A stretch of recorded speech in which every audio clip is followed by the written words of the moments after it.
कोटद्वार के युवकों को भारी पड़ गया और वो डूब गए। इसकी एक्सक्लूसिव तस्वीरें आपको न्यूज 18 दिखाने जा रहा है। कोटद्वार से आए 4 युवक मस्तराम बाबा की कुटिया के पास गंगा के प्रतिबंधित क्षेत्र में जाकर सेल्फी ले रहे थे। इस दौरान 3 लोग अचानक नदी में डूबने लगे। तीनों को तैरना नहीं आता था। चौथे साथी ने भी उन्हें बचाने के लिए नदी में छलांग लगा दी। इसके बाद वो चारों डूबने लगे और शोर मचाने के बाद वहां पर मौजूद विदेशी पर्यटकों ने तुरंत उन्हें बचाने के लिए नदी में छलांग लगाई। विदेशी पर्यटकों ने 3 युवकों को तो बचा लिया, लेकिन एक को वो नहीं बचा सके और अस्पताल में उन्हें मृत घोषित कर दिया गया। फिलहाल पुलिस ने मृतक के तीनों दोस्तों को हिरासत में ले लिया है और उनसे पूछताछ की जा रही है।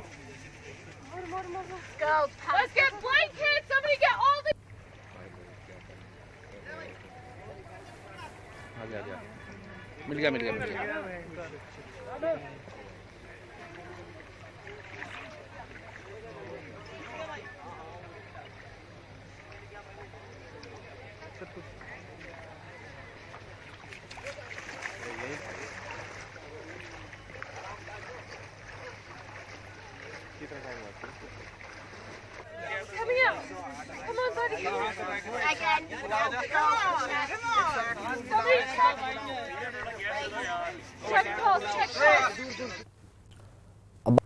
उत्तराखंड में कांग्रेस के प्रत्याशियों की अगर बात करें तो कांग्रेस को 5 लोकसभा सीटों पर जिताऊ कैंडिडेट की तलाश है। जल्द नामों का ऐलान होगा, लेकिन कहीं मजबूरी तो कहीं जोखिम की तलवार पार्टी के ऊपर जरूर लटक रही है। कांग्रेस की तरफ से लोकसभा कैंडिडेट का ऐलान होना अभी बाकी है। CWC की बैठक में इसे लेकर फैसला लिया जाएगा और माना जा रहा है कि सभी 5 सीटों पर एक साथ नामों का ऐलान कर दिया जाएगा।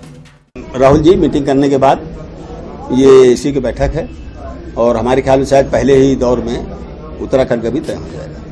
हालांकि 5 लोकसभा सीटों में कांग्रेस को जिताऊ उम्मीदवार तलाशने में खासी मशक्कत हो रही है। टिहरी सीट की बात करें तो यहाँ से प्रीतम सिंह का नाम लगभग तय है। हरिद्वार सीट से हरीश रावत की दावेदारी मजबूत है, लेकिन फिलहाल चुनाव लड़ने में उनकी दिलचस्पी कम दिख रही है। नैनीताल सीट से कांग्रेस में 2 बड़े दावेदार हैं। हरीश रावत के बेटे आनंद रावत और महेंद्र पाल सिंह रेस में बने हुए हैं।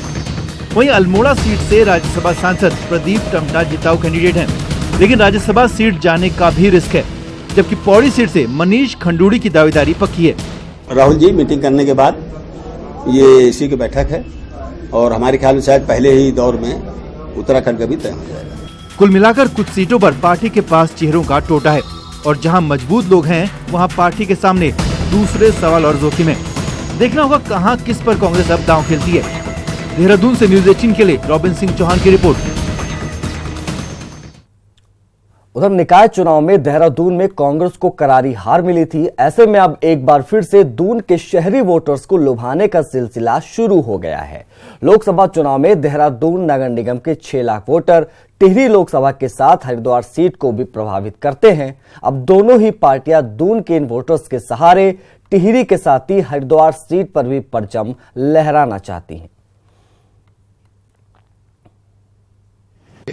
हरिद्वार लोकसभा भी हम अच्छे परचम बहुमत के साथ जीतेंगे। जो हमारी टिहरी लोकसभा है ये भी हम परचम बहुमत के साथ जीतेंगे। कांग्रेस के नाम उपलब्धियां हैं, उसको हम लोगों के पास जा करके गिनाएंगे तो स्थानीय निकायों के चुनाव और राष्ट्रीय स्तर के चुनाव, क्योंकि राष्ट्रीय स्तर की समस्याएं हम बताएंगे। 2014 में जो ठगने का काम किया था।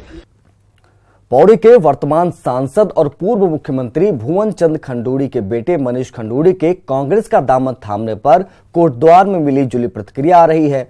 कुछ पूर्व सैनिक खासे नाराज हैं। कई पूर्व सैनिकों ने मनीष के इस फैसले को सही ठहराया है। जब जनरल खंडूड़ी को हटाया गया सभापति से, और इस तरीके से नहीं हटाया गया, उनको बताया भी नहीं गया कि आपको हटा दिया गया है, और उस जो दुख हुआ है उसका ये जो परिणाम है कि उसने बोला कि मैं कांग्रेस में जाऊंगा, तो मैं नहीं समझता कि इसमें उसने कोई गलत काम किया है। अपने पापा के नाम से, जनरल साहब के नाम से मैं जीत जाऊंगा, पर यहाँ नहीं होगा। इस समय सब लोग जागरूक हो गए, वोटर जागरूक हो गए। जिसने जनता के साथ मिलकर काम करना है, ऐसे आदमी कोई जिताएगा नहीं, ना उन्होंने जीतना। यहाँ उनकी जमानत भी नहीं बचेगी। उधर अल्मोड़ा पिथौरागढ़ लोकसभा में प्रशासन चुनाव की तैयारियों में जुटा है, लेकिन विषम भौगोलिक परिस्थितियों ने प्रशासन के लिए कई चुनौतियां खड़ी कर दी हैं। संचार क्रांति के इस दौर में भी यहां दर्जनों पोलिंग स्टेशन ऐसे हैं जहां आज भी संचार के नाम पर एक आदर्श लैंडलाइन तक नहीं है। आज के दौर में जब पूरी दुनिया संचार के साधनों से दौड़ रही है, बैठे बिठाए डिजिटल माध्यमों से मिनटों में सूचनाएं 7 समंदर पार पहुंच रही हैं, उसी दौर में इस देश में एक लोकसभा ऐसी भी है जहां के सैकड़ों पोलिंग स्टेशन आज भी संचार सुविधा से कोसों दूर है। चीन और नेपाल से सटी अल्मोड़ा पिथौरागढ़ लोकसभा में संचार सेवाओं की बदहाली लोकतंत्र के पर्व के आयोजन में भी कई बाधाएं खड़ी करती है। ऐसे में मतदान प्रतिशत जानना हो या फिर कानून व्यवस्था की स्थिति, दोनों में ही प्रशासन के पास कोई चारा नहीं है। 1000 गांवों में हमारी जो मोबाइल सिग्नल नहीं है या कनेक्टिविटी नहीं है। अल्मोड़ा एक ऐसा जगह है जो पूरा पहाड़ी इलाका है और कई सारे गांव ऐसे हैं काफी दूर दूर पे हैं।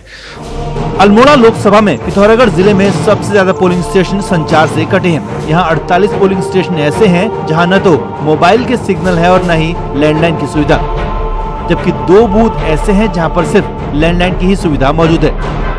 कुछ ऐसा ही हाल बागेश्वर जिले का भी है। बागेश्वर में 47 बूथ ऐसे हैं जहां संचार सेवाओं का नामो निशान भी नहीं है।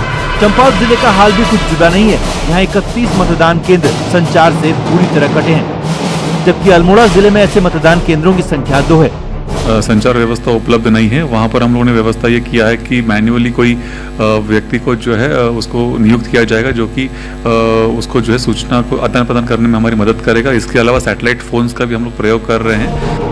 संचार से कटे इन मतदान केंद्रों में कहने को तो प्रशासन सैटेलाइट फोन लगाने का दावा कर रहा है, लेकिन एक कड़वी हकीकत ये भी है कि पूरी लोकसभा में गिने चुने ही सैटेलाइट फोन मौजूद हैं, जो ऊंट के मुंह में जीरा ही साबित होंगे। तो ऐसे में सीमांत लोकसभा में संचार की ये हालत ये दर्शाने के लिए काफी है कि देश भले ही आगे बढ़ रहा हो, लेकिन दुर्गम इलाकों की सुध आज भी किसी को नहीं है। न्यूज़ 18 के लिए अल्मोड़ा से किशन के साथ पिथौरागढ़ से विजयवर्धन उप्रेती की रिपोर्ट। उत्तरकाशी के गंगोत्री विधानसभा से पूर्व विधायक विजयपाल सजवाड़ ने भागीरथी नदी के किनारे घाट निर्माण के कार्यों को लेकर सरकार पर सवाल खड़े किए हैं। उन्होंने आरोप लगाए हैं कि गंगोत्री से डुंडा तक घाट निर्माण के जो कार्य हो रहे हैं उसमें सीधे नदी में सीवर का गंदा पानी डाला जा रहा है। सजवाड़ का आरोप है कि नमामि गंगे के नाम पर बजट को ठिकाने लगाया जा रहा है, जिसका जवाब आने वाले चुनाव में जनता जरूर देगी। चाहे हमारा भटवाड़ी का तहसील मुख्यालय हो, डुंडा का तहसील मुख्यालय हो और तमाम चाहे नेताला हो, मातली हो, जहाँ जहाँ आबादी का बहुत बड़ा क्षेत्र जहाँ से सीधा सीधा गंदा सीवर जो है मां नदी के अंदर जा रहा है, तो ये साफ प्रतीत होता है कि ये केवल विज्ञापनों में, केवल भाषणों में मां गंगा को निर्मल करने की बात करते हैं, धरातल पे कहीं नहीं दिखाई दे रहा और जनता इसका बड़ा सबक आने वाले 2019 चुनाव में डबल इंजन की सरकार को देगी। उधर चुनाव की तारीखों के ऐलान के साथ ही अब चुनाव प्रचार भी जोर पकड़ने की उम्मीद है। बस इंतजार है तो उम्मीदवारों की घोषणा की, लेकिन सियासी दलों में उड़न खटोले की मांग तेज हो गई है। ये रिपोर्ट देखिए। विषम भौगोलिक परिस्थितियों वाले उत्तराखंड में चुनाव प्रचार के लिए एक निश्चित समय में हर गांव कस्बे तक पहुंच पाना नेताओं के लिए टेढ़ी खीर से कम नहीं है। ऐसे में हेली सेवाएं वरदान साबित होती।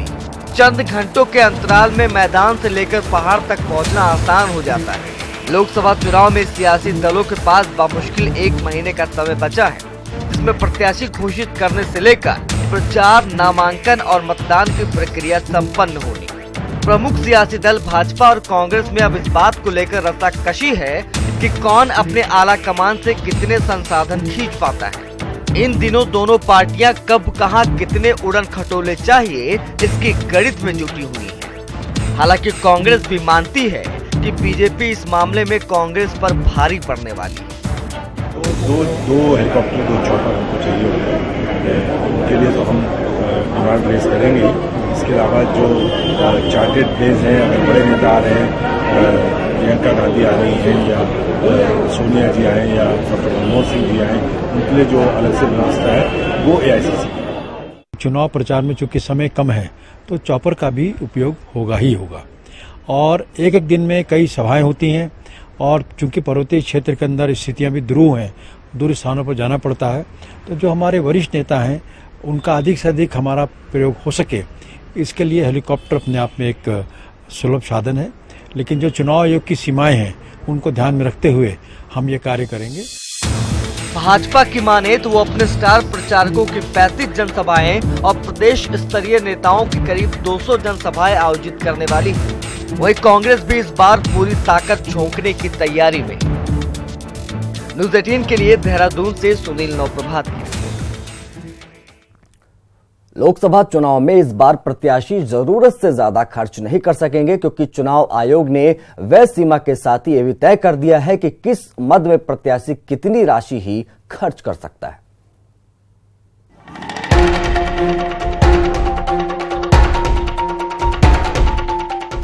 लोकसभा चुनाव में प्रत्याशी की व्यय सीमा 70 लाख रुपए रखी गई है। प्रत्याशी को किस मद में कितना रुपया खर्च करना है, आयोग ने इसकी भी सूची जारी कर दी है। आयोग की इस बार नजर प्रत्याशियों के छोटे छोटे खर्च पर भी है। इसी क्रम में आयोग की ओर से प्रत्याशियों का विभिन्न मदों में व्यय होने को लेकर सारणी जारी कर दी गई है। प्रत्याशियों द्वारा प्रचार के दौरान खर्च की गणना इसी सूची के आधार पर की जाएगी। चुनाव आयोग ने जिन चीजों पर खर्च की सीमा तय की है, जिसमें भोजन पर प्रति व्यक्ति 60 रुपए की दर है, नाश्ते के लिए 28 ही खर्च किए जा सकेंगे, प्रचार के दौरान चाय 5 रुपए की ही पी जा सकेगी। चुनाव में गर्मी के चलते ठंडे पानी के लिए बर्फ सिली का प्रयोग होगा, जिसकी कीमत 325 रुपए रखी गई है। चीनी की कीमत 3600 रुपए प्रति क्विंटल की दर से की गई है। वहीं प्याज के लिए 1000 रुपए प्रति क्विंटल की दर तय की गई है। रिफाइंड के लड्डू की कीमत प्रति किलो 110 रुपए, जबकि देसी घी के लड्डू की कीमत 300 रुपए तय की गई है। समोसा की दर भी चुनाव आयोग ने 7 रुपए रखी है। 6 पूड़ी सब्जी की कीमत 28 रुपए रखी गई है। प्रत्याशियों के लिए फूल माला की कीमत भी तय हो गई है, जो 20 रुपए होगी। कारपेट की दर 30 रुपए, वहीं कपड़े के झोले की कीमत 10 रुपए रखी गई है। इससे पहले चुनाव आयोग केवल व्यय सीमा ही तय करता था, लेकिन प्रत्याशियों के बेहताशा होते खर्चों के चलते आयोग ने छोटी छोटी वस्तुओं पर कीमत तय कर दी है। अब प्रत्याशी इससे अधिक कीमत का विवरण चुनाव आयोग को। ब्रेक के बाद एक बार फिर आप सभी का स्वागत है। हमारे देश के लोकतंत्र की ये सबसे बड़ी खूबी है कि यहाँ एक एक वोट मायने रखता है। यही वजह है कि चुनाव आयोग ने कॉर्बेट टाइगर रिजर्व के भीतर भी पोलिंग बूथ बनाने का फैसला किया है। कॉर्बेट की ढिकाला रेंज के कॉर्बेट वाला पाठशाला में बनने वाले बूथ में मात्र 14 वोटर हैं जो लोकसभा चुनाव में मतदान करेंगे। खास बात यह भी है कि कोटद्वार विधानसभा क्षेत्र में पड़ने वाले इस बूथ तक पहुंचने के लिए मतदान टीम को यूपी से होकर जाना होगा। इसके लिए नजीबाबाद, काशीपुर, रामनगर, धनगढ़ी का रूट तय किया गया है। सहायक निर्वाचन अधिकारी और कोटद्वार एसडीएम मनीष कुमार सिंह ने बताया कि बाल पाठशाला में पोलिंग बूथ तैयार कर लिया गया है, साथ ही मतदान टीम के लिए व्यवस्थाएं भी की जा चुकी हैं। देखिए, कोटद्वार विधानसभा क्षेत्र का बूथ संख्या है 87, कार्बेट बाल पाठशाला, और ये लगभग 4 से 5 घंटे की दूरी पर है। और इसका जो रास्ता है वो उत्तर प्रदेश के नजीबाबाद, धामपुर से होकर काशीपुर से होकर जाता है। और कुल 14 वोटर हैं अभी तक यहाँ पर। जो भी समस्त प्रकार के स्टाफ हैं, प्रिजाइडिंग ऑफिसर है, प्लस उनके साथ 3 अन्य स्टाफ्स हैं, और वहाँ पे बूथ प्रॉपर बनाया जाता है। तो वो सारी व्यवस्था जो किसी अन्य बूथ पर होती है वो यहाँ पर भी होगी। उत्तर प्रदेश में सरकार भले ही किसी भी पार्टी की रही हो, लेकिन उत्तराखंड में बेरोजगारों की संख्या लगातार बढ़ रही है। ये रिपोर्ट देखिए।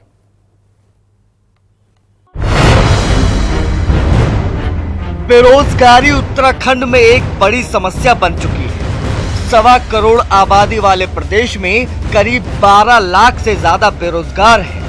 सरकारी आंकड़ों की बात करें तो राज्य के सेवा नियोजन कार्यालय में हर साल 50 से 60 हजार के बीच नए बेरोजगार पंजीकृत हो रहे हैं। 2005 में पंजीकृत बेरोजगारों की संख्या करीब 3 लाख थी, जो अब बढ़कर 12 लाख पार कर गई। माननीय मुख्यमंत्री, शिक्षा मंत्री दावे पे दावे करते हैं और आश्वासन देते हैं कि तुरंत बीपीएड की या बेरोजगारों की सुलह जल्दी करेंगे। और इस सुलह के चक्कर में आज 400 या 500 उत्तराखंड में माने परिस्थिति बेरोजगारों की एक भरमार से बन गई है। और सरकार के आश्वासन देती है। बात अगर कुछ और आंकड़ों की करें तो नैनीताल में 1,30,000, ऊधम सिंह नगर में 95,838, हरिद्वार में 87,856, देहरादून में 1,29,451, टिहरी में 78,751, चमोली में 50,119, पौड़ी में 65,432, उत्तरकाशी में 41,839, रुद्रप्रयाग में 28,491, पिथौरागढ़ में 80,149, अल्मोड़ा में 75,101, बागेश्वर में 33,560 और चंपावत में 25,758 बेरोजगार पंजीकृत। वहीं अगर रोजगार की बात करें तो केंद्र सरकार द्वारा चलाई गई प्रधानमंत्री कौशल विकास योजना के तहत राज्य में मात्र 4,500 युवाओं को ही रोजगार मिला है और राज्य में लगे औद्योगिक इकाइयों में मौजूदा सरकार में केवल 3,000 लोगों को ही रोजगार मिल सका है।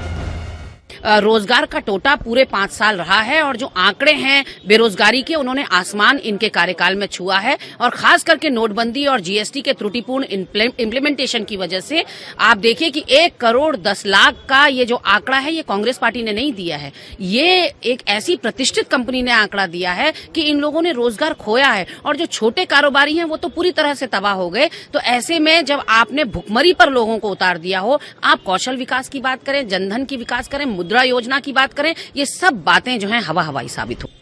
जहां तक बेरोजगारी का सवाल है, ये मैं नहीं कह रहा हूं, जिस प्रकार से पार्लियामेंट के अंदर सरकार द्वारा जो आंकड़े पेश किए गए, जिस प्रकार से तमाम सारा जो बड़ा सेक्शन है जिसको हम श्रमिक कहते हैं, चाहे वो फार्म सेक्टर का है, इंडस्ट्रियल सेक्टर का है, उसके बारे में जो ईएसआई वगैरह के तमाम सारे बाकायदा सरकारी आंकड़े प्रस्तुत हुए हैं जिसमें तमाम सारे बेनिफिट मिल रहे हैं, उससे जाहिर तौर पर यह स्पष्ट हो जाता है कि बड़े पैमाने पर रोजगार का सृजन हुआ है। आमतौर पर चुनाव के दौरान रोजगार बड़ा मुद्दा रहता है और रोजगार के लिए वादे भी हर राजनीतिक पार्टियों के मैनिफेस्टो में देखने को मिलते हैं, लेकिन लगातार बेरोजगारों की बढ़ती फौज पार्टियों के लिए कहीं मुश्किल न बन जाए। देहरादून से न्यूज़ 18 के लिए सत्येंद्र बर्थवाल की रिपोर्ट।